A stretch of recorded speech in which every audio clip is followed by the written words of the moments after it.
Good morning, good afternoon, good evening, ladies and gentlemen, wherever you are in the world, and welcome to World Alzheimer's Day and to the official launch of the World Alzheimer Report. So I hope that you are as excited as I am to be in the process of witnessing what is another extraordinary report of Alzheimer's Disease International this year on risk reduction. I am here accompanied by some extraordinary speakers, and I am going to introduce them to you in a second. I would like to start my slides by reminding everybody about the report. I don't know if you can see the slides on your screen right now. So the World Alzheimer Report 2023 is reducing the dementia risk, never too early, never too late. And I would like to thank all of the sponsors and supporters of ADI in enabling us to do this year as well. And that includes AbbVie and Anonymous Trust, Biogen, ASI, Eli Lilly, the Mary Oakley Foundation, MSD, Novo Nordisk, Otsuka, Roche, STEP, and the Van Otterloo family. Thank you everybody very much. I'm Paola Berberino. I'm the CEO of Alzheimer's Disease International, and I welcome you all to follow us on @AlzDisInt, which is our general tag. Can I encourage all of you to introduce yourself in the chat and to pose questions to the panel in the Q&A. But before we start, we'll run a poll. I'm going to ask you who you are so that we have an idea of who has joined us today. So what is your specialty and your role? You've got a single choice here. Can you please click one of the boxes so that we have an idea of the audience in front of us? We know that hundreds of you have registered for this webinar, so we're just a bit more curious to hear about who you are. We have another few seconds for you to do this. And here is the result. Educator, 7%, carer, 9%, some government representatives and media representatives, medical professional, researcher, industry. There is quite a good distribution of profession really in this poll. And we are going to run another poll. We are now going to ask you something which is related to this year's World Alzheimer's Report. How many stories do you think have been published linking food and drink with dementia risk reduction? One of the main themes of the report is that there is a lot of confusion in the public, and we were trying to make clarity about what is actually good for you. So if you can tell us how many news stories you think were published linking food and drink with dementia risk reduction, please click it now. And we'll run the poll in another 3 seconds. And then here are the results of the poll. So the vast majority of you thought it was 5,000, but actually the right answer is 50,000. So 50,000 plus story on food and drinks and risk reduction in the last year alone. And this is extremely confusing to everybody. And this is why we wanted to make clarity with the report and hopefully with this panel. Now, for my next slide, please, just a few notes about ADI. We were established in 1984.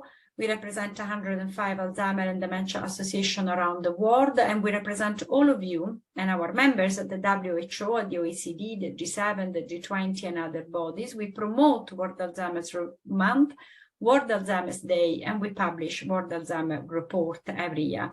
But our vision is prevention, care, and inclusion today as we are waiting for a pharmacological solution, but since that is not there with us yet, we should be looking at things like risk reduction, which is exactly the theme of this report. Next slide, please. Now, I would like to invite you, because there is still another week before the end of World Alzheimer's Month, to interact with our social media accounts to spread the word about World Alzheimer's Month.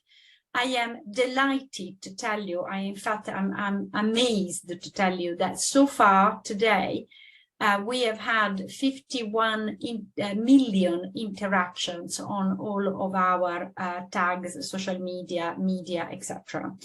This is a record. We have never had so many, and it's 6 million more than 2 years ago. And we obviously have another 10 days to go to the end of September, so we can make this record even higher.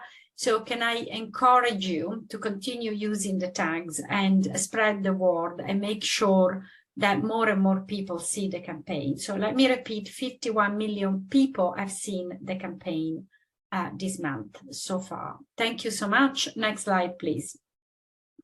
I also will want to remind you that we are a charity, so please, any donation that you can give us will help us get there faster. So always reminding you that we do what we do free to everybody. Next slide, please. Now, another short slide about us. We are running our global conference.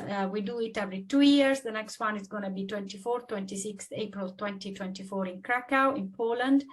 Please do consider coming and telling us about your insights, innovations, and inspirations. And next slide, please.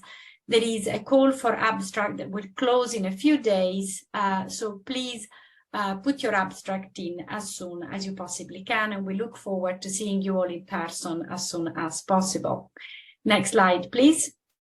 Now, let's get to the meat of this presentation, which is the World Alzheimer Report 2023. The report seeks to provide tangible and practical advice to the public, to those living with the diagnosis, and to governments on potentially how to reduce the risk of developing dementia. What we've tried to do is to make clarity in the wood of all this conflicting advice, some proven, some not, about things that can actually be implemented. We were trying to make it also easy to read, and this is why the report this year has a lot more of a journalistic slant to it. Next slide, please. We were also trying to address the thorny question of why, even if healthy behaviors are known, governments are too slow to include this in their public health campaign and the education of family doctors, and why people are still reluctant to take on lifestyle changes to reduce their risk of developing the condition. So we are going to try and address this also in these webinars, but you really need to read the report, which is not too long, is easy to read, to understand these more fully, as the answers are very nuanced. The next slide, please. And we focused on 12 modifiable risk factors. Now, there are more risk factors that are identified in the report, but 12 of them are modifiable. Now, we're going to talk about them in the webinar, so I'm not going to go into them now. But fundamentally, here there are things that either us as individual or society, our governments, can help us do that will modify our risk. Next slide, please. And why is this important? Because 40% of cases of dementia can be delayed or reduced by addressing those risk factors. So if you're looking at this infographic that says that we could be 139 cases in 2050, this would equate to 55.6 million cases less by 2050. So it does matter to adopt risk reduction behavior. And although, as I say, there are other risk factors which are being studied, like of sleep, for example, we need to understand better what exactly does it mean for the individuals. But in my time at ADI, we have added 2 risk factors to the once used to be the 10 risk factor slide. So science is moving very quickly. So I really encourage for you to keep following this debate, as our understanding of risk factor changes all the time. Next slide, please. So the recommendations, the key recommendation of the reports are in the absence of a cure or a treatment that is globally accessible, risk reduction remains the most feasible and proactive way to combat dementia. Just as there is rarely a simple answer to complex issues, there is no magic bullet for dementia, but there are tangible steps, big and small, that individuals can take to reduce risk, and any step is better than doing nothing. Next slide, please. Risk reduction is a lifelong endeavor and is most effective where awareness and understanding of brain health begins at a young age, establishing good habits. However, risk reduction does not end at the diagnosis. People with dementia can implement healthy lifestyle changes aimed at slowing the progression of the condition. More research is needed and more should be done to ensure that people who have been diagnosed with dementia have access to education and the support they will need. Some risks cannot be addressed individually. Governments must address broader issues such as green spaces for safe exercise, air pollution, access to education, especially for girls, more equitable access to healthcare, and regulation and guidance around ultra-processed foods. There is more. Next slide, please. But let me stop here with the top line and let me introduce you to our wonderful panelists, which will tell you a lot more in detail what the findings of the report are. I have the pleasure to introduce you to Simon Long, editor-at-large of The Economist, who has been the lead writer of the World Alzheimer Report 2023.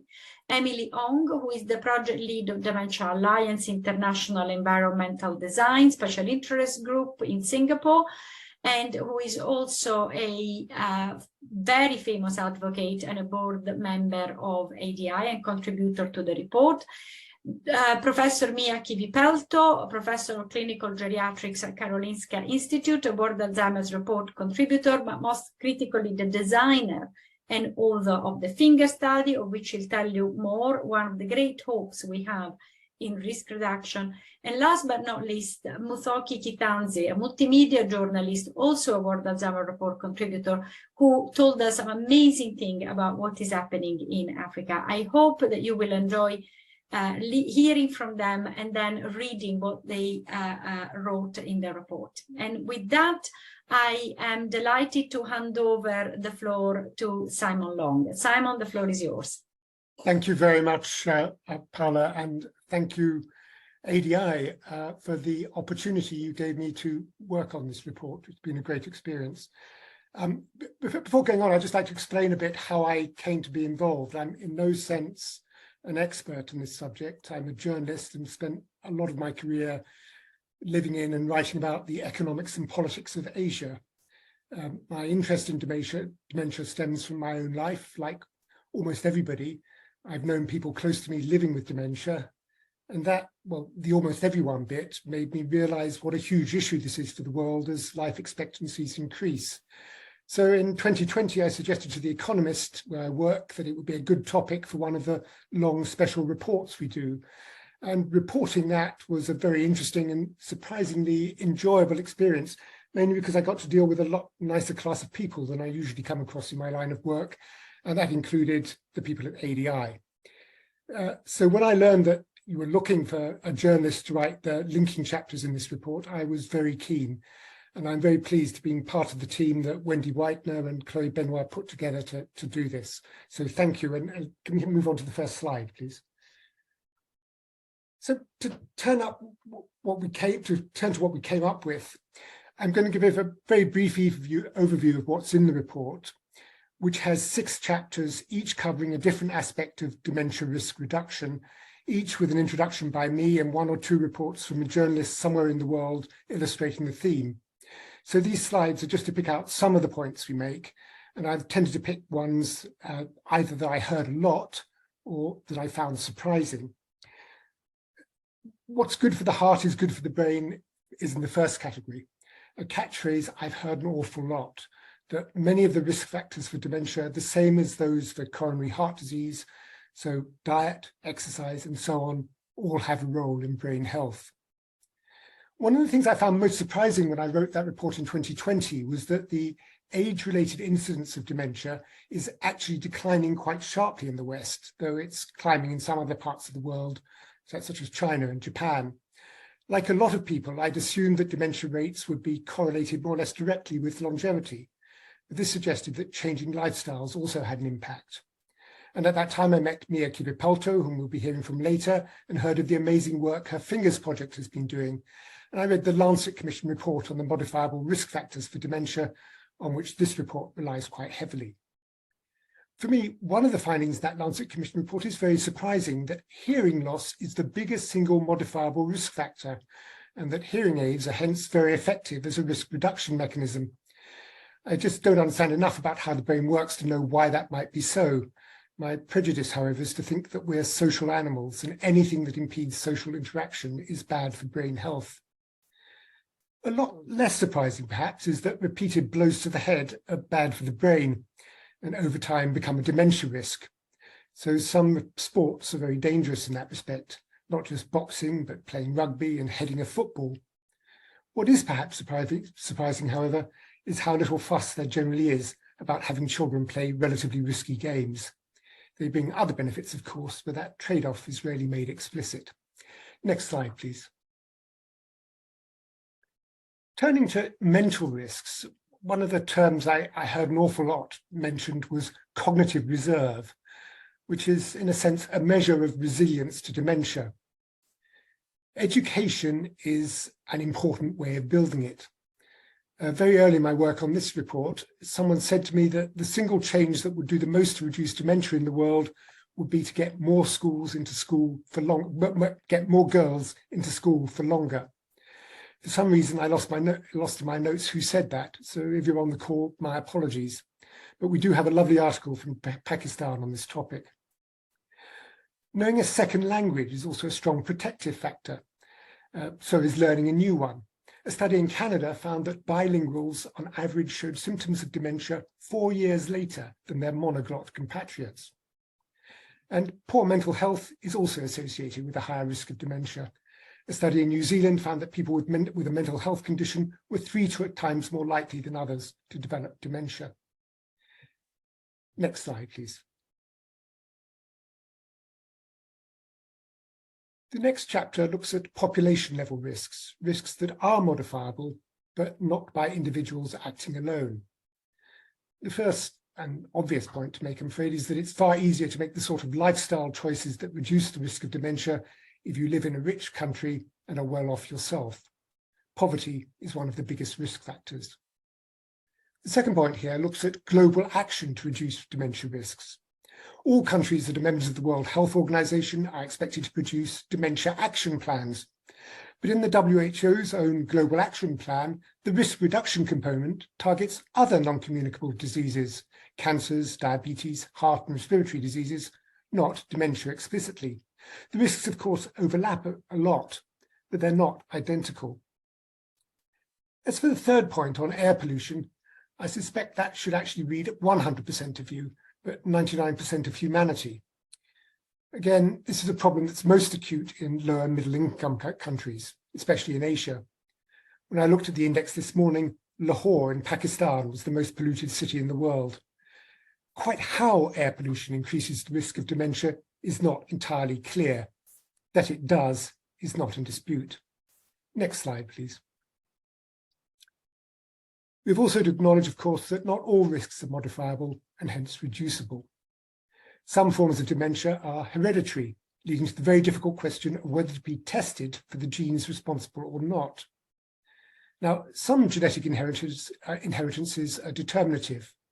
If you have them, you will almost certainly develop early onset dementia. You can understand why people might be reluctant. Only 10 to 15% of the children of people with Huntington's disease want to be tested. Others just indicate that you're at greater risk. In those cases, the calculation is very different. The next line here originally read, "Don't be a woman unless you're British." That was not something ADI wanted to put its name to. Women are at much greater risk of Alzheimer's than men. A 45-year-old woman is about twice as likely to develop it as a 45-year-old man. However, a study in Britain published last month found that here, being a man is actually a risk factor for dementia, a finding that seemed related to cardiovascular health. Finally, I was shocked at my own ignorance as to the relationship between Down syndrome and Alzheimer's. By the age of 40, almost everyone with Downs will have the neuropathology of Alzheimer's. And I was appalled at how this group has been so overlooked in research and in particular in clinical trials. Many of the risks we've been talking about, next slide, please.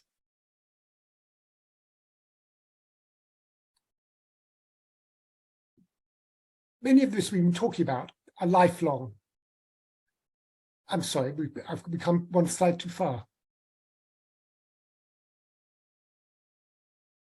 Many of this we've been talking about are lifelong, but younger people tend to think of dementia as a remote contingency of their future old age. And work by Alzheimer's Research UK suggests only a third of people think there's anything you can do about it, which is why it may be better to talk less about dementia risk reduction and more about brain health, which twice as many people think is something they can influence. Just as physical health is part of people's education, so might brain health be. Scotland is leading the way with this, with a programme being rolled out in schools known as My Amazing Brain, about healthy lifestyle choices. Finally, diagnostic techniques are also improving fast, which is important as preventive treatments become available. But they will also raise some difficult questions about ethics and confidentiality. It might be possible, for example, to detect cognitive decline from our use of, say, navigation apps. But would we want Waze or Google to intervene? Next slide, please. And the final chapter looks at life after a diagnosis of dementia, when, of course, there's no reason why risk reduction should stop. In more and more countries, including this one, health services are offering non-medical interventions.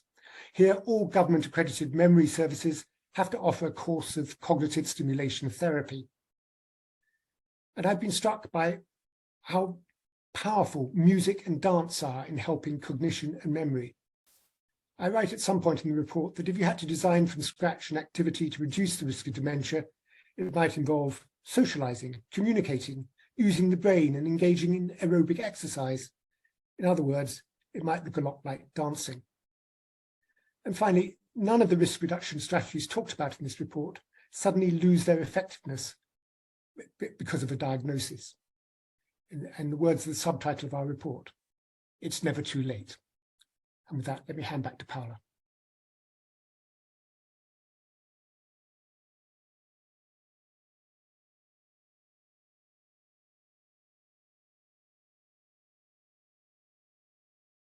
Paula, you're on mute.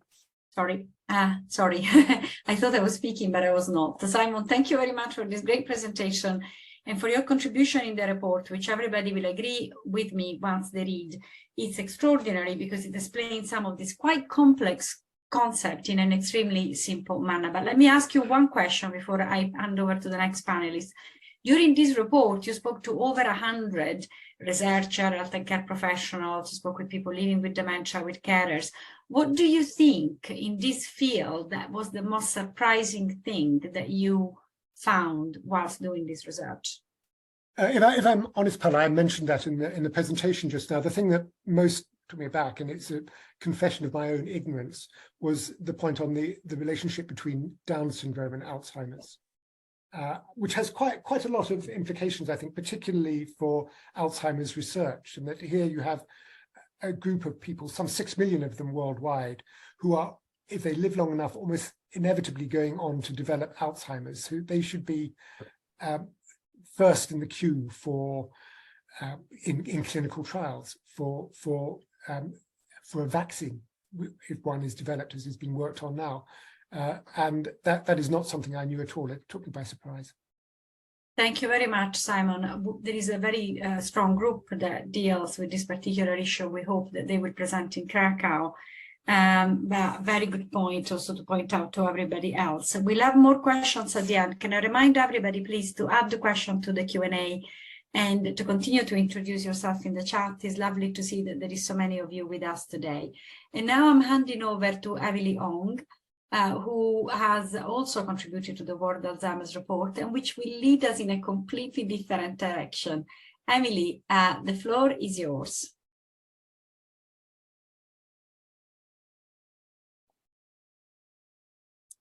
And you may have to unmute yourself, Emily, just as I have not done it earlier. Okay. Yeah.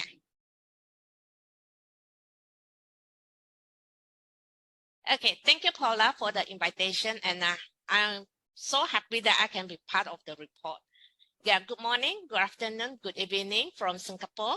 As you can see from my presentation slide, I'm here to share my perspective on risk reduction as a person living with dementia, on how food and cooking is an integral component of maintaining my cognitive health, which is the ability to think, learn, and remember things and live life beautifully.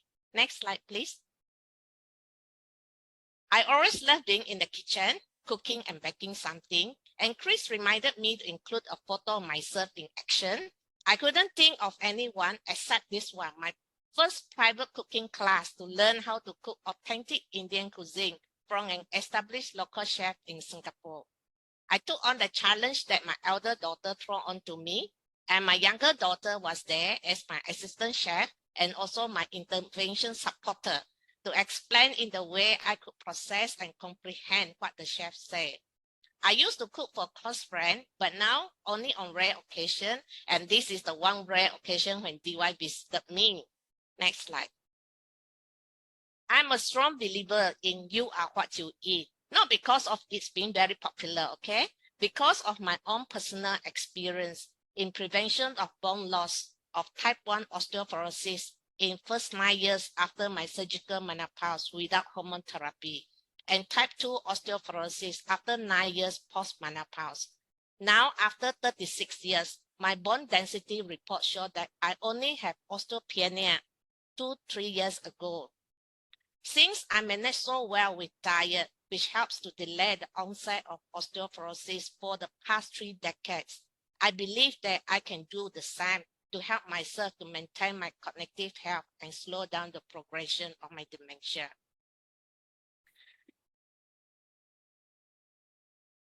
Sorry, I lost my train of thought. Yeah. So I started to do a lot of reading on brain health and also attend the courses on food and nutrition. Many of us are not aware that we have 2 brains and the gut is our second brain. It is the production plant of the neurotransmitter, and thus what we eat affects our gut health, and which in turn affect our cognitive health. So the healthy gut needs a good balance of healthy and unhealthy microbiomes, which influences the production of the neurotransmitter.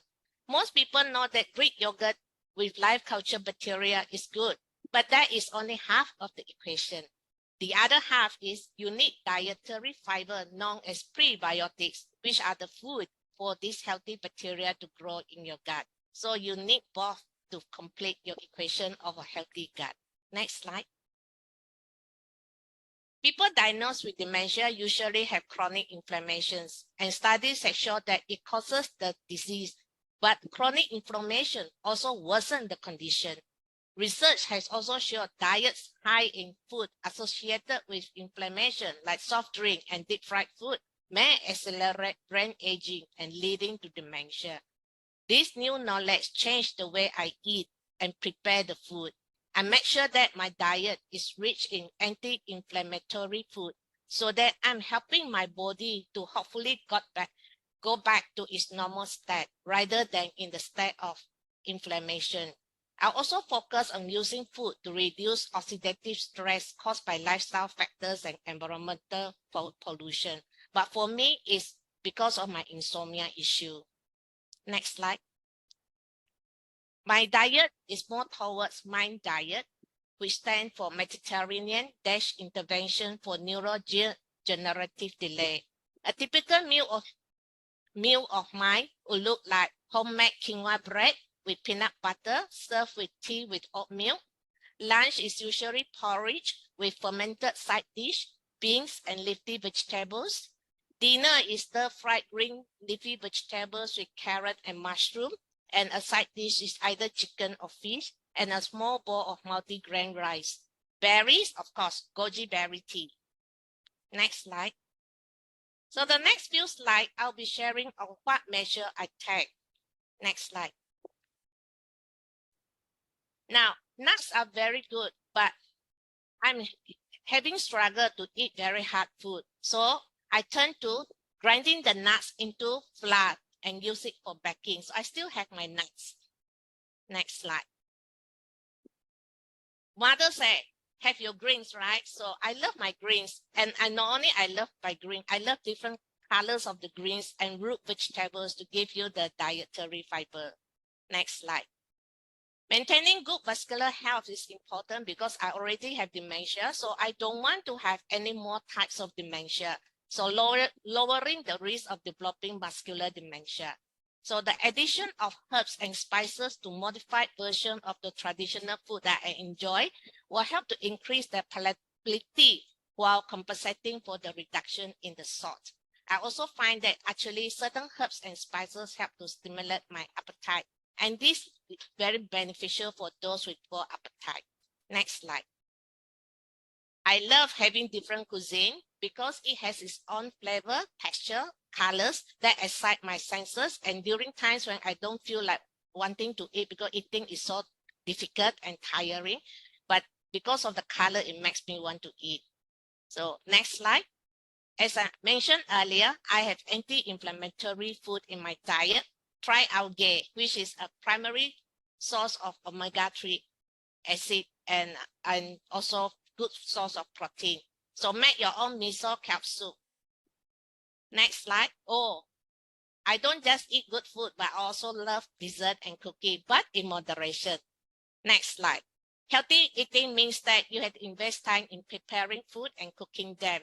So here is a photo of how I prepare myself to make this banana walnut cake. So you can see the positioning of the grease, and the spatula is positioned in such a way that it's a built-in control of error, which is Montessori philosophy, allowing the learner to identify their own mistake and correct them without the help from others.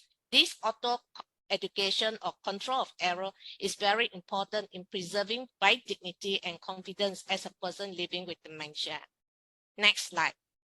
With this, I hope that I have provided you with a better insight into food as one of the ways to reduce the risk. Thank you. Thank you very much, Emily. Cookies do make everything better, but I think the overall message is kind of different. We also have to eat healthily. Emily, thank you for doing this for us. Really, really helpful. And Emily has lived with the diagnosis of dementia now for several years. And in your experience, Emily, did you get any advice about risk reduction, what to do, some education when you got your diagnosis? Or have you learned all of this by yourself? Because in the report, it comes very strongly that a lot of governments are not really providing any advice to people. What's your experience? Yeah, I was not provided with any advice at all. But then I'm a person who will not be stopped when I have no answer. So I will go and dig for my own answer. So I just want that if there is any medical professional here, when you give people a diagnosis, always provide and signposting them to what are the possible risk reduction that they can continue to take, even though we are already diagnosed with dementia. Thanks.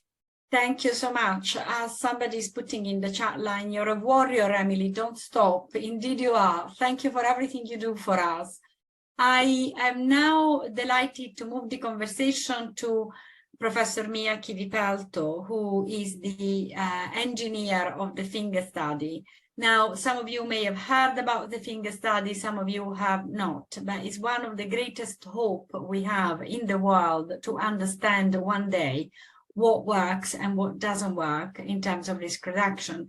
So I'm now delighted to hand over to Professor Kivipelto, who will tell you of the finger study and how it has developed in many, many countries around the world. Mia, the floor is yours.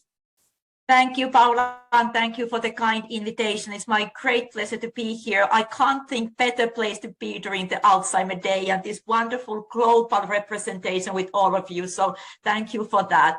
And to start with, huge congratulations for ADI and the teams for this wonderful report. I know it summarizes a lot of evidence we have been working with during many, many years. And I believe that it's a strong document, increasing the awareness, helping in implementation and influencing policymakers so that we really can make the healthy choices the easy ones.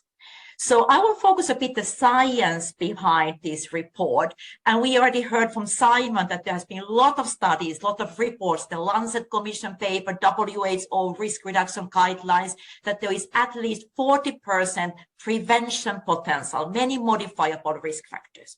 We also know that these prevention potential may be even higher in low and middle income countries. And I also believe we are still finding new risk factors. We heard about hearing loss.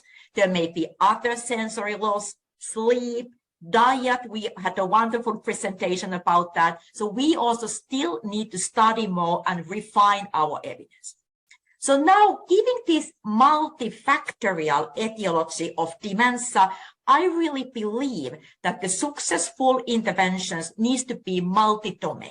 We need to target several risk factors and mechanisms simultaneously to really get the optimal preventive effect.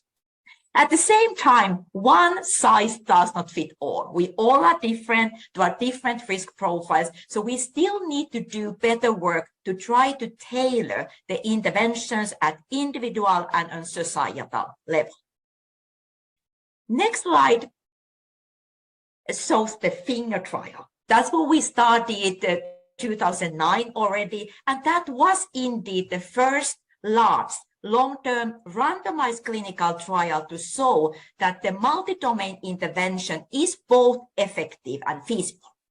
So we put together these 5 different domains. It captures the main evidence concerning modifiable risk factors, healthy nutrition, exercise, cognitive training, social activities, and taking care of all vascular risk factors compared to regular health advice, what we get today. These persons had increased risk of dementia based on risk factors, but no clear memory problem yet.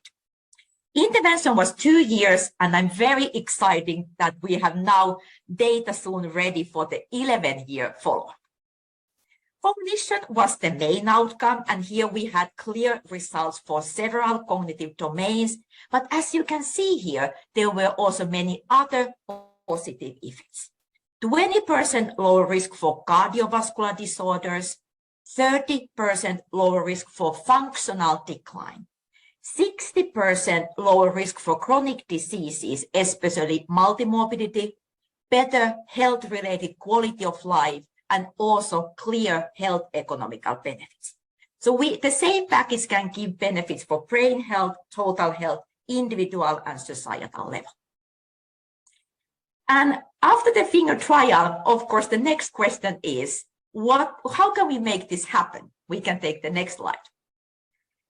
What is the intensity? What is the way we can make this to happen? What is the dose need? We have been analyzing the adherence data in the finger trial, and we could see a very nice dose-response relation. So that those persons who come to us and follow the advice, at least 50%, they start to get the benefit on brain health. So luckily, you don't need to do everything. That's maybe not even feasible, but clearly supporting these long-term adherence for all these 5 fingers, which you can see here, is important. And here I believe education, we heard about that, educating the healthcare professionals, and also multidisciplinary team, positive feedback is very important. Simon, as you can see here, the 4th finger is indeed dance, and I believe that that captures social, mental, relaxation and the music part as well. Next slide shows why also this is important. You know, we have the heads down generation. Look how many hours we all are sitting every day, 9 to 10 hours, from children to older people. And that means that even small increase in physical activity, every step, every movement can count and really improve the brain health and quality of life. And next slide shows what happened after the finger trial. There was huge interest from many countries to test, adapt, modify, and improve the model. And that's why we launched the Worldwide Fingers Network 2017 to support these countries. One goal was also to harmonize the methodology, again, to get the strongest possible scientific evidence. and share experiences, lessons learned, and the best practices. And next slide, you can see the map. Where are we now with the worldwide fingers? I'm very happy to tell that we are having 61 countries actually already now from all continents. And you can also see that many of the new countries are low middle income countries where the numbers are increasing even more rapidly. With dark blue, you see the countries with ongoing trials, and lighter blue countries who are in the planning phase. And many of the new trials have been indeed showing positive results, altogether more than 18,000 participants. So we can start planning the joint analysis, which will further increase the scientific evidence behind our recommendations. And next slide, you can see the growth. This is where we started with 5 countries. And now we have, as I said, more than 60, capturing 30% of the countries globally. I'm very happy for that, but clearly we still have work to be done. And on the next slide, you see the constant feedback loop. This is the goal. We share all the experiences, data, what we have. And our scientific help desk is happy to support new countries when they join. We also support data sharing. That's not always easy in the current landscape, but that is important. And also, we test new target populations. The concept Finger 2.0, where we test the model for patients with early Alzheimer. We heard it's never too late, and that's true. We have very good findings from the new finger trials. And also the combination therapies. We have exciting news about some new therapies. So my vision here is that the right person will get the right treatment at the right time. E-fingers, using new technology, and finally, implementation. And here I'm very grateful for the partnership with ADI and everything we can do with joint forces. The last slide or slides I have is just a reminder about the implementation. It normally takes at least 15 years to start to implement research findings. I think it's too long time. When it comes to lifestyle, we can't wait. We need to act now. We need to be ambitious with this type of prevention. And I hope that Finger can help. Maybe this reminder, activate your 5 fingers, could be a tool we could use even more. That's my hope for the future, that we can share more these kind of documents globally. And I have been also thinking the implementation on different levels. We work now at memory clinics. We have the concept brain health clinics. Primary care doctors, we heard about that education is needed. And the largest level, the municipality level, collaboration with many different stakeholders. And here the patient-public involvement is very important. And I also believe using new technology, we can have the interventions even more feasible. And final take-homes here for the implementation tools. That's normally what people need, something what they can use. So we are now preparing something called Finger ABC as a tool that can be used. We also work with concept family fingers, that we can capture the whole family and caregivers as well. And finally, starting even earlier, I would like to start Finger at schools. And here I believe that the concept high five for life could be something for the younger populations. And finally, both individual and population level approaches are needed. So we need to influence the policy and try to make the healthy choices the easy ones in all countries. And here again, all hands and fingers are needed. Thank you so much for all support and lovely collaboration. Thank you so much, Mia. And I know that we're a little bit out of time, but I think everybody's enjoying this massively. We got fabulous comments and questions.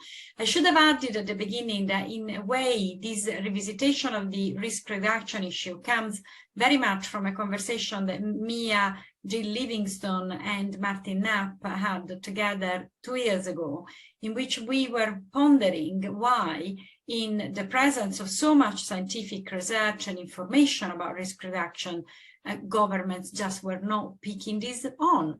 So what Mia has been doing is a gift for all of us in the world. She started looking at this a long time ago, which enables now to have a lot more data than if we had to start from scratch.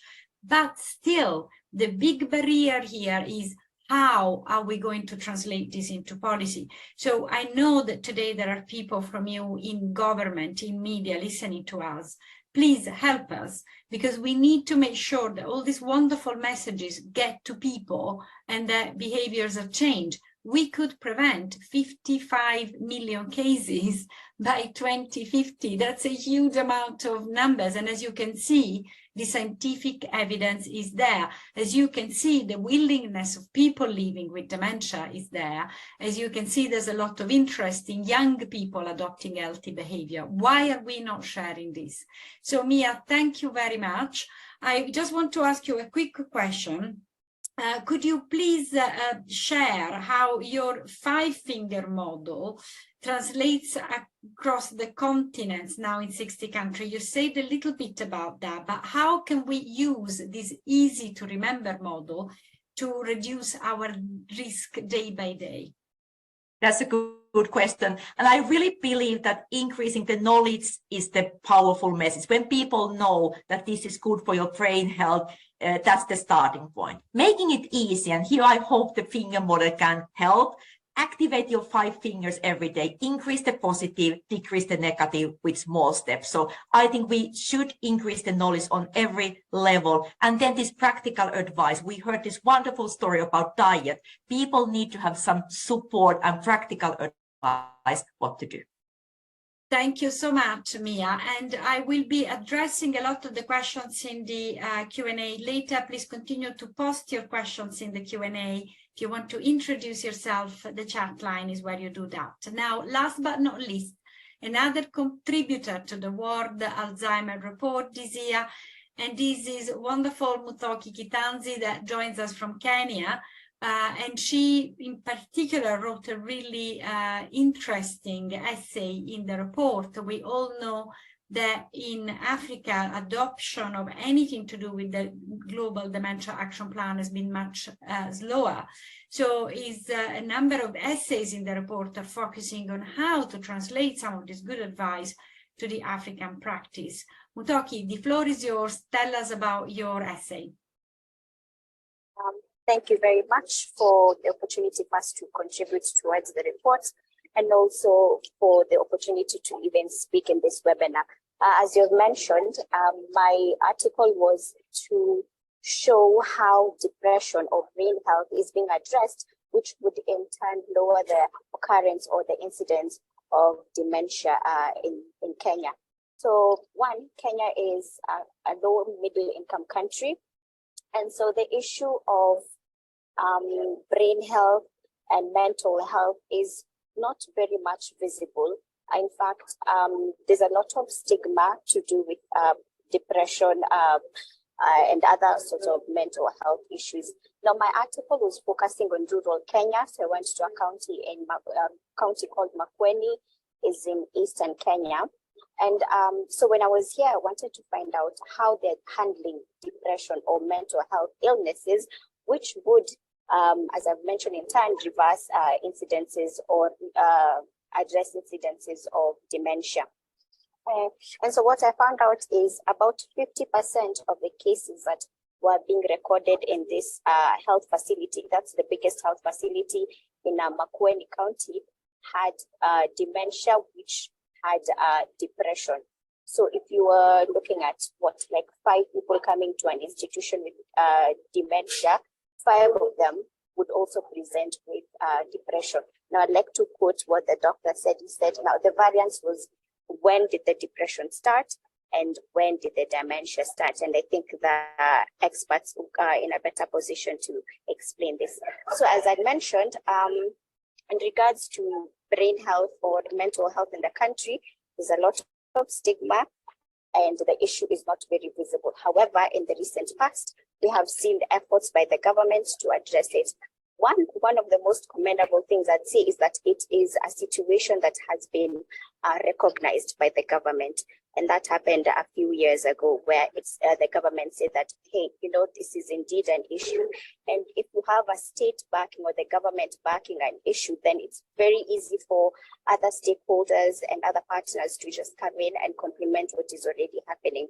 Now, So I was looking at some of the ways that mental health is being addressed here in Kenya, particularly in the Makueni area.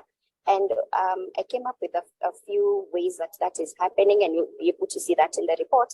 So one of them is that there is construction of health facilities.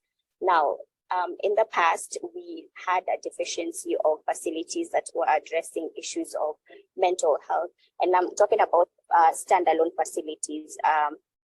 But in the recent past, we have seen that there are efforts to put up facilities to be able to support patients who are presenting with mental illnesses. And these facilities are also not just there, they're also supported with experienced and trained healthcare workers that deal with mental health issues. And I think that was very important. The other thing is that other than the doctors and the facilities, there are also a lot of policies that are coming up to address the mental health environment, which I think is a good thing. If we have a policy that is talking about, we need to increase funding for mental health issues. If we have a policy that talks about we need to strengthen the awareness of mental health so that even people in the village, like where I was doing this report for, know what depression is, and they do not, say depression is madness, which is unfortunately what happens. Anyone who is acting or behaving outside what people regard as normal is regarded as someone who's crazy and mad. And that kind of stigma is what is limiting people from going to healthcare facilities. And in turn, if you continue suffering from this depression, it's left untreated for long. Hence, you might develop the condition of dementia. Now, that's at the high level with the government and some county governments. And I think I'd also want to talk about there's a brain health unit that I've spoken about in the report. I think it's the only one brain health unit in the country that's dedicated exclusively to addressing issues of the brain. And I think if this can be replicated across the country, then we would see a significant change in how mental health is addressed. The other one is on the community level. There's so much going on there. One of the most remarkable things that I found that are happening in the community level, although I was not able to mention this in the report because the people that are involved are not very comfortable, but they have given me the blessings to talk about this, is that the support of the older people, they're not neglected.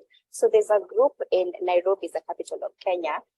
There's a group of colleagues that work at this one company, and what they do is that they choose a day or a day in a month to visit one of their parents, to visit a parent of one of the group members. So what is, I felt like it was significant because once you go to visit parents who are in the rural area, they do not feel abandoned, and what they do is when they take supplies, food, and this is healthy food. We've talked about healthy food, and something else interesting is that they also take to them some activities or some materials that stimulate their brain. So the last time, the last home they visited, they took some abacus, and I felt that was a really innovative initiative to be able to support the older people back in the village, because a lot of times when you've moved from the village to the urban areas, then these guys tend to be forgotten,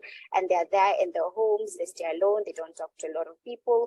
When you go there to visit your mom and you're talking to them and they don't seem to remember your name, they can't seem to remember how to do things, you realize, oh, mom fell into a depression or something like that. I think I'd like to stop there. But before I do that, one last thing I'd like to say is that with all these risk factors that you've seen, that if we address them, they would bring incidences of dementia down. I think it's important to start doing them now. Our tagline for Alzheimer's Month has been never too early, never too late. So it's never too early to start taking care of your brain. You can do it at a young age. You can do it at an old age. It's never too late to start eating right and also exercising. I think I'd like to stop there. Thank you. Talking, great presentation. Fantastic this work that you're doing in Kenya. It's such a joy to hear. And my immediate question is whether this is going to be available beyond the project that you have described. You were talking about what you're doing in Nairobi. Is this going to be rolled out around the country, or is it just currently localized? Oh, that's a very good question. Now, you see, this has to depend on the political will, because for a county like Makueni, the brain health unit came because the county, the local government there, so it's fit to have such an institution. So if there's no goodwill for the rest of the country, then we might not see this happening in other areas. But again, as I said, now the government is aware that there's an issue of mental health, and with that knowledge, I'm so sure they will be inspired to replicate this across the country. Thank you. Fabulous. Thank you so much for letting us know that. Now, we have reached the end of our formal presentation, which you will agree have all been very diverse and very interesting. And we have quite a lot of questions in the Q&A. We welcome more questions as the debate gets going. But before that, I just need to stop a second to acknowledge the incredible contribution also of those that haven't spoken today. And in particular, I'd like to thank all of the members of ADI, a lot of whom have developed, collected, gathered a lot of the data that has informed what we've just told you, and a lot of them localizing it for their own reality. Without the members of ADI raising awareness, we would not have 51 million people today tweeting, I don't know, it's not called that anymore, Facebooking, Instagramming about what's happening, and some amazing personalities and some amazing activities happening for World Alzheimer's Day and World Alzheimer's Month. I also need to thank my team. I need to thank Wendy Widener and Chloe Benoit particularly, because they have been with Simon leading on the World Alzheimer's Report 2023. But as you all know, everything that we do at ADI is a team effort. You see me, but behind me, there's a lot of people. And, you know, starting from Jane and Megan that are here with me on this webinar, to Chris, Louis, and Robbie that have been working incessantly around the scene. And I could mention many, many more, and Nikki and Rosie and Nick, and many more activities you're doing tonight. I have to tell you, the team at ADI is why we are increasing the awareness globally about what's happening. And we can count that now year on year, and we count on you all to make sure that it's not just about awareness, it's about action, it's about funding of governments for people that live with dementia, for their families. Many of you are online and you know exactly that this is not just an academic effort. This is a very practical effort. This is everyone, the media, and it's people living with dementia, and it's academia, and it's volunteers converging together to try and change what we are experiencing right now. So thank you so much. And having said that, now let's start the Q&A. Golly, there is a lot of questions. Okay, so let me start with a very interesting one. How do we differentiate the memory loss between aging and early dementia sign? How should the caregiver plan some simple brain activities for those who have a risk of dementia? Can I ask two people to take this question? First, Emily, and then Mia. Okay. Well, there is a big difference between a normal aging decline and when you comes to a very specific called dementia.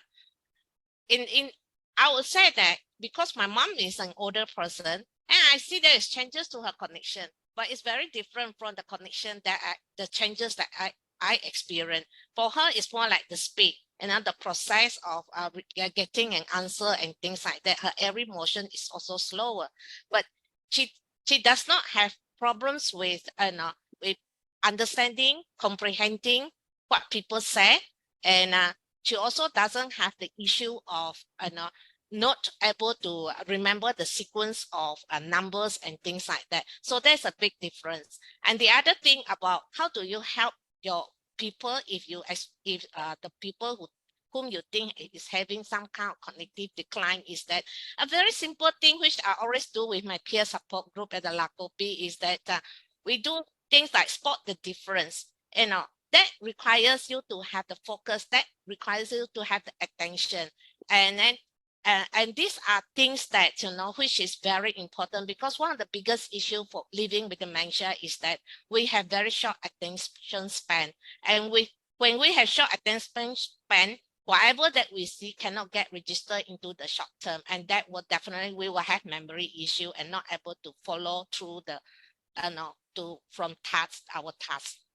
Yeah. Thank you so much. Very helpful and practical advice. Mia. Yeah, and I can continue what we can offer for persons who have already some memory issues. What kind of mental training could be the best one? We tested this is in our randomized trial called MindAD. And of course, there is a lot of individual variation what that person likes to do. So I think this is a good starting point. We need to find something that feels good for that single person. But in normal, I would say, for example, things like discussing, being out with your friend and having a discussion, then you have two fingers at the same time, and that's social as well. Puzzles or learning something new. I think cooking, what you said, Emily, that can be a mental exercise as well. You can learn new recipes, and you can prepare healthy food. Maybe you can do it with your friend as well. So again, you can have many things at the same time, and you get something positive as a feedback. So I think, again, finding some practical, nice activities that is challenging in a positive way for your brain. Of course, then we have these cognitive games and computer-based activities as well. That can be good as well. And in our trials, we are using that, but it's not the only way. There are also more other practical examples, I would say. Thank you very much, Mia. There is another question in this Q&A that is really fascinating. It says, great presentation. How can we get governments to include these messages in public health campaign? As I say, this question comes to the heart of why we've actually done this report. In a way, we ourselves are trying to understand that. But I'm going to ask Simon and Muthoki to take this question, one from the experience of writing the report and the other one from the specific focus on Kenya. What do you think we could do to get governments to do this into public health campaigns? Can I start? Yes. It is, as you say, it's something of a puzzle. I mean, if you look at dementia as a social and economic issue, it is an enormous cost to society as a whole, to individual families, obviously burdened with the cost of caring for people with dementia, to the overall economy with the loss of labour from both people with dementia and those caring for them. So it ought to be a fairly easy sell that reducing the prevalence of dementia would be in everybody's interest. And I find it quite hard to understand why it isn't. I think it's partly because it's still seen as quite a remote risk for a lot of people. It's something people don't like to talk about. But no, I mean, I think as you said right at the beginning, if you just reduce the number of people in dementia or delay the onset of dementia by a couple of years for a large number of people, you are saving the world as a whole an enormous amount. Very good, very, very good point. I mean, how do we do that? I mean, it's interesting, that you mentioned in your presentation, dementia, although dementia is a non-communicable disease, is routinely excluded from non-communicable disease wider campaigning. This is becoming a massive problem for our members, especially in low-income, middle-income countries that cannot participate in public health campaigning when so many of the factors are overlapping, but some are outliers, the socialization element, the wearing hearing aids. This is part of the challenge of ADI. This is partially why we've done this report. We intend to follow up with governments. We intend to encourage them upon publication of this report to take up this formally in their campaigning. We've already done that this year, throughout the years, and usually the reply is very positive. But Muthoki, how could we, for example, implement this for Kenya, say? Thank you for that question. You see, when I was doing this article, when I was doing this project, that is the thing that was ringing in my head. How can I get the government to see this? And I still don't have an answer to that, by the way. But you see, I think for us as a country, first we need to recognize that dementia is a medical condition and it's not a normal part of age, because in this part of the world, there's a lot of stigma with dementia. It is assumed that it's part of an aging process. And so therefore there isn't the will to address it as a medical issue. And I think first if we come to that position, then we're able to, the government is now able to address it adequately. But what I think we can continue to do is, like you have done with this report, is to put it out there that this is indeed an issue, and the government and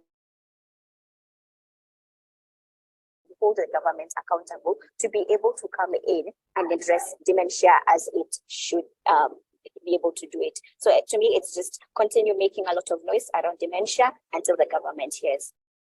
Thank you so much, Mutoki. Now, we've got a number of questions. I'm going to address them to each one of you, and I would like some short answer. One that is just come in is, do you have any views on the influence of stress on the development of Alzheimer's disease? My husband has been stressed since conception with a mentally unstable mother. He was formally diagnosed young onset at age 55. Simon, did you find anything about stress and dementia in your work? Well, I mentioned that the research that mental health problems are a leading risk factor. So to the extent that stress stretches from being a sort of normal response to an awkward situation to something that becomes pathological and a mental health condition, then it's definitely a risk. Thank you very much. So yes, stress is a risk. As I say, it is not just the 12 risk factors. There's a lot more risk factors. Me, I've got one for you. I think my dad has the risk of having dementia. He's 59 years old, often forget things. He exercises every day, but he often isolates himself from any social activities. So I want to ask, what are some of the things that we as family members can do now to reduce his risk of further cognitive deterioration and dementia? Yeah, good point. And of course, very good if there is already physical activity. So for one finger is there, maybe trying to increase the social activity, if that is possible somehow, being with the family, having some other activities as well, and having, I would say, all the 5 fingers, checking the medical, heart health, if there are any other diseases, the diet part, and the social and cognitive fingers as well, stress management and sleep, even though we don't yet have all the evidence. But if you put focus on all the 5 fingers, that's what we can do. We also have nice evidence that even persons with ApoE4 carriers, ApoE is the most important genetic risk factor for Alzheimer's disease, they seem to get clear benefit of the finger intervention. That was first published in Finger, but now we have similar results from Japan as well. So that's also good news. Thank you very much. That's so important. I have a really interesting question in the chat. I keep telling you to put it in the Q&A, you don't, but in the chat there is something really interesting.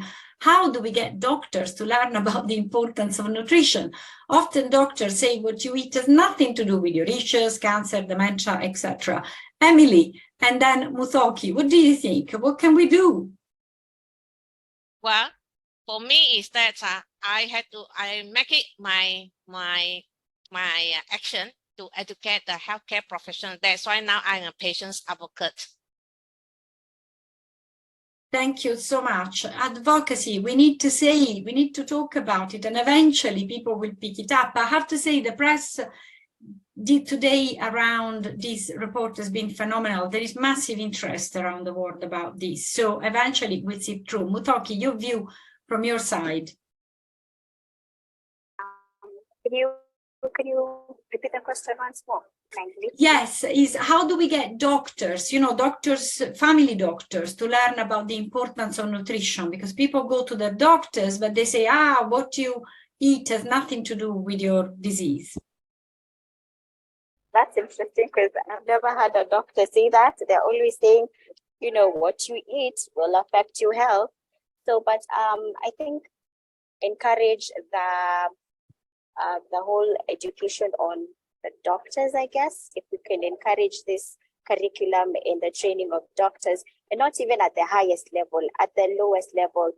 Here in Kenya, we call the healthcare workers at the lowest level, they're called community health volunteers. So we can encourage those to talk about good kind of eating when they're visiting with community members. And I think that, yeah, that would be my answer. Thank you very much, Muthoki. Also, again, with these very fast questions, one for Simon, and perhaps Mia as well. At what age is recommended to start activities to prevent Alzheimer's disease, and what activities are recommended? Naught, I think. I mean, the theme of the report is that this is a lifelong process, and that really, as Mia, I think herself was saying, that brain health is something that ought to be introduced as a topic in schools. And what activities? Well, I mean, I defer to Mia and the 5 fingers. Yeah, I fully agree. It's never too early, as you say, that the life course approach. I think if you start when you are young, that's the phase when you can shape your lifestyle, both when it comes to nutrition, education, physical activity. So that's a good starting point. Midlife, I think, is a critical point because a lot of epidemiological studies link midlife risk factors like hypertension, cholesterol, diabetes to risk of dementia 20 years later. So midlife, I would say, is good to check your values. You should know your values latest then. Old age, after retirement, I think is also quite vulnerable because when we stop working, the cognitive stimulation may go down. So that's also very important time point to check all these values. So 5 fingers for all, but maybe you can adapt them a bit where you are. And I add, because I know Yes. Laura Bowie and Francesca Farina are on the call, that young adults should also be a focus of this, because that's the stage at which a lot of the bad habits that are become really entrenched. Yes. Which is also the subject of another question that we effectively answered by saying that. Can I ask briefly, Muthoki? Muthoki, there is a very good question here, which is, we know exposure to risk factors is not equally distributed among society. What more can you say about poverty? Can you give us some enlightenment about social inequality and poverty in Kenya, for example? Yeah, that's a very good question, and it's an element that kept coming up during my research. So low-income countries are confronted by a lot of issues. One of them being access to healthcare, the other being access to food. Now, these are important aspects that are needed for a person's overall well-being. So if you have a person who is not able to access food, then that creates stress. Then stress, which is not addressed over time, develops into depression. Depression, as we've had, is a risk factor for dementia. The other one would be when you already have the dementia, then how is the treatment like here in low-middle income countries? It is not easy. In Kenya, we only have 18 neurologists serving a population of 15 million people. Now, all of these neurologists are concentrated in urban areas. To mean the people that are in the rural area who are the aged people are not able to access timely care. That puts a stress on them. The other one would be, again, on access to care. The medication is not available, and if it is, the cost is very steep. Also, the cost of just overall healthcare in the country, it is not affordable to a lot of people. And especially when it comes to the issues of mental health, you find that the national hospital cover does not take care of mental health. Although I'm happy to announce that there are plans to include that. And with dementia in Kenya, dementia is under mental health. So if you're not taking care of the whole mental health environment, that means then we're not taking care of dementia. So yes, indeed, poverty and a social economic status does play a big role when it comes to how dementia is addressed. Thank you. Thank you very much, Muthoki. That's a very good answer to that complicated question. So I've got 2 questions here that I quickly answer myself because they're quick. Could ADI set prices on new immunotherapies like lecanemab, donanemab, etc.? through the world where government health ministries. Well, we wish we had that power. We obviously don't. However, we are advocating very strongly to industry and to government to make sure that whatever new therapies will be available will be accessible to everyone. Now, obviously, this is something that we continue to work on, and that's why we need a lot of people behind our campaigns, because that puts more pressure on government and make sure that there is a quality of access. Another question which is asked in the chat is what efforts are being used to distinguish Alzheimer from hardcore mental health issues. Now, this is something that many people are confused by. Alzheimer's and dementia are neurological issues, not mental health issues. However, there is overlap and confusion because, of course, a lot of people that do experience these also experience mental health issues as a consequence of the stress and also the care that they have to experience. However, they are two separate things. From the WHO viewpoint, however, the department that looks after Alzheimer's and dementia also looks after mental health. So that can be a cause of confusion. But believe you me, we are not worried about that. We all work together. These are a lot of common things. The important thing is that we continue to work on them. We highlight them. There is somewhere to go to ask for advice and support.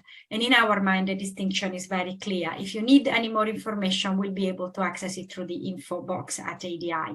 Now, I thank you very much. This recording will be available tomorrow, and all of you will be able to listen to it with more calm. There will be subtitles, and not all of the slides will be made available, but they can be asked individually from us at ADI. So once again, I thank all of you that have been up until now with us today. I thank my wonderful panelists and speakers, the great team of ADI that has put this wonderful webinar together, and the World Alzheimer Report, and all the members of ADI who are having a whale of a time on World Alzheimer's Day. Thank you for raising awareness. Thank you for helping the cause of people living with dementia and the families worldwide. Grazie mille, and see you next year for Attitude to Dementia and Stigma World Alzheimer Report. Ciao, ciao. Thank you. Bye-bye.